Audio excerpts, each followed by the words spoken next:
Romance, danger, and the supernatural combine in a new Romantasy novel whose author takes inspiration from St. Pete, where she grew up. That's right. Several chapters of Deadly Ever After are set in locations inspired by St. Pete Beach. The author, Brittany Johnson, joins us now with more. Thank you so much for being here. Thank you for having me. Yeah, so we think of St. Pete as a magical place, but not in the sense that you are able to have a cursed forest and so many of these other things. How do you use local inspiration for your writing?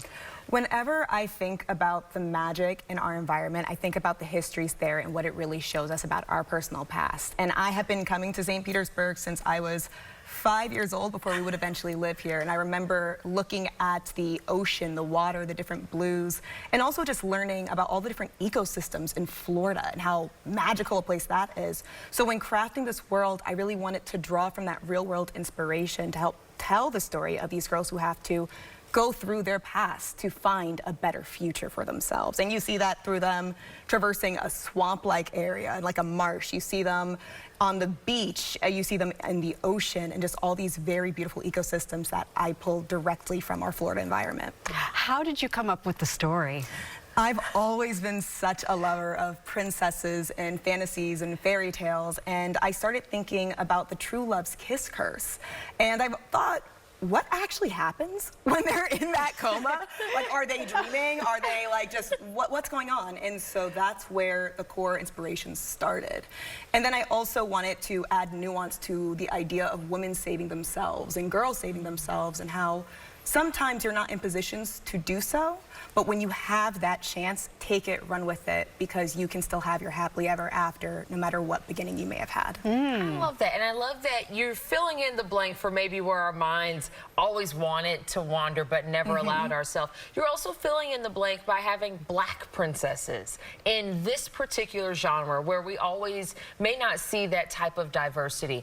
Why was that important for you to make sure that was included? I will never forget being young and seeing Brandy and Whitney Houston in Cinderella as a little girl, and that story truly became my Bible in a way, about being able to persevere and continue. And it was seeing myself, yes, but seeing the beauty in all the different cultures there that were represented. And then years later, we would get Princess Tiana and The Princess and the Frog. And I remember how, even though I think those stories are so universal to everything that people with a dream who have gone through things, what they go through, I love the small nuances and the small touches, and that's exactly what inspired this story. I wanted to speak to anyone who had that harsher beginning, who was never told to really believe in themselves or this is who you should be, but use Black and African American culture to fill in all the gaps in how that story was told. And I believe that it's through that we've been able to connect with not just little Black girls and little Black folk who need to see themselves, but anyone who just needs to believe that tomorrow can be better. You've told us about the people who inspired your characters. You've told us about the places that inspired the setting. Who or what inspired the writing? Oh, wow, that's a beautiful question. I would say the writing was inspired a lot from poetry, actually. A huge inspiration for me is Amanda Lovelace. I remember back in 2016, I read a poetry book, The Princess Saves Herself, in this one. And that was the first time I actually saw people talk about harsher topics like abuse, but through the lens that she really was attacking it in that beautiful poetry that they use. And on top of that, it was also Kalynn Bayron's Cinderella Is Dead.